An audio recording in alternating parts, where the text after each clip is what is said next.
Hey everybody, so Nintendo had a direct on Thursday, July 31st of 2025, and I thought I'd tell you a few things I think about it, because I think these partner showcase directs are sort of interesting for what we get and how they're perceived by different people. So first of all, I wanted to say it's kind of cool to see a new Monster Hunter game coming out just for Switch 2, I believe, Monster Hunter Stories 3. I think that these games have a separate audience from the main Monster Hunter games, and it seems like people really enjoy those, and I've seen some people say they're really looking forward to this part 3 of the series. So really cool to see Capcom coming around, and really it's great to see Capcom firing on all cylinders, man. I mean, Resident Evil 9 coming up, this Onimusha next year too. They're going crazy. They're really going crazy with their output of quality products, so good on them. It was also cool to see a new Katamari game. It's funny when they show this trailer footage, it looks like the game is running at about 20 frames per second, but I'm sure if you have Switch 2, it's going to look a little bit better, and it's also in a development version of the game, so you can't judge it too harshly.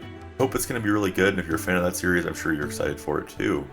So earlier this year, I made a video talking about how I thought publishers were going to end up rolling their games out on the Switch 2 in phases perhaps, but we would start seeing more and more of it, obviously. And so what's been going on, if you're not familiar, is that the Switch 1's hardware was limited. It was not as capable as, say, a PS4 was, and so many of the cross-platform games that we've had over the last several years haven't made their way to Switch 1 because of those limitations. There's a dam about to burst with all of these third-party published games that want to be on Switch 2 because there's a huge audience for them on that platform.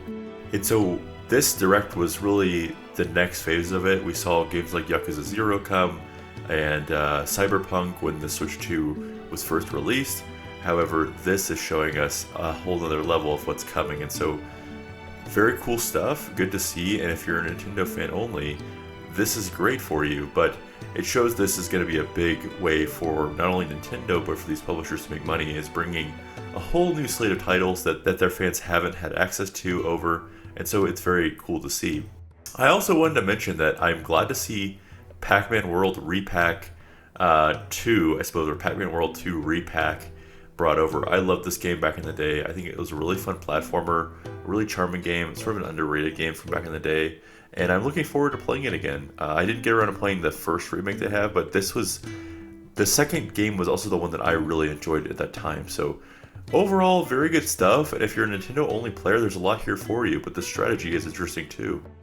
What I really wanted to focus on with this video, though, were two specific games from Square Enix who came out to the show ready. And I think that's really interesting because it shows, first of all, the partnership with Square Enix and Nintendo is really strong. I don't anticipate these games are going to be Nintendo exclusives. I haven't checked the Square Enix website to see if they're declaring these going only to the Nintendo platform.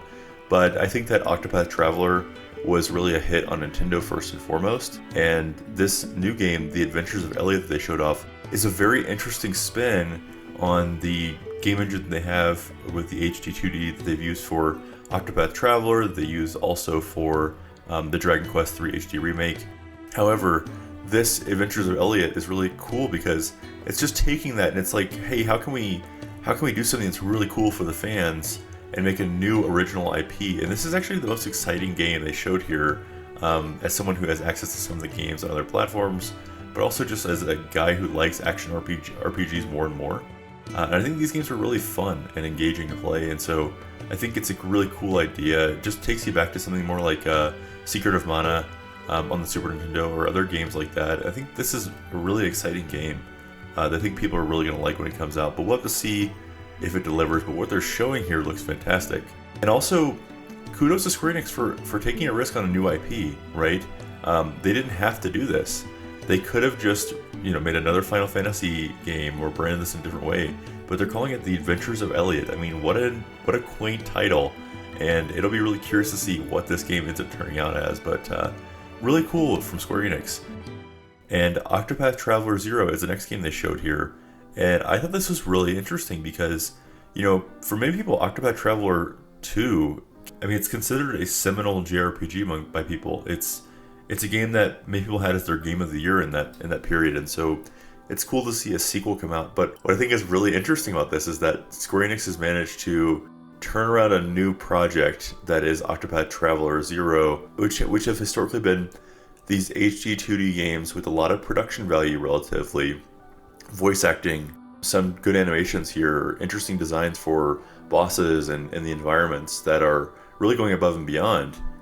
And they're pumping this game out in a time frame that's really fast. It hasn't been 3 years. This game's coming really soon. So I'm just very curious about, is this going to have the same scope as the previous games, Octopath Traveler 1 and 2? You know, this is coming in just a few months, so not even 3 years after Octopath Traveler 2. I believe the gap between the first one and second one was more like 4 or 5 years. Is this a more reined-in game? I think it's cool to go in a prequel direction with it, whatever they end up doing with the story for fans. Although it may just be disconnected like the first two are. Very cool to see, and I think, you know, good on Square Enix. You know, for me personally, was this the most exciting direct that Nintendo's had? No, but there were some cool things here, and I think primarily what I wanted to voice was that if you are a Nintendo-only fan, you're going to like this. There's going to be some stuff here for you, and maybe you've been waiting for Persona 3 Reload. That's really cool to get on your platform. There's a lot of meaty stuff here if you play on the Nintendo platform only. So that's all for this video. Thanks for watching, and let me know what you guys thought about the direct down below.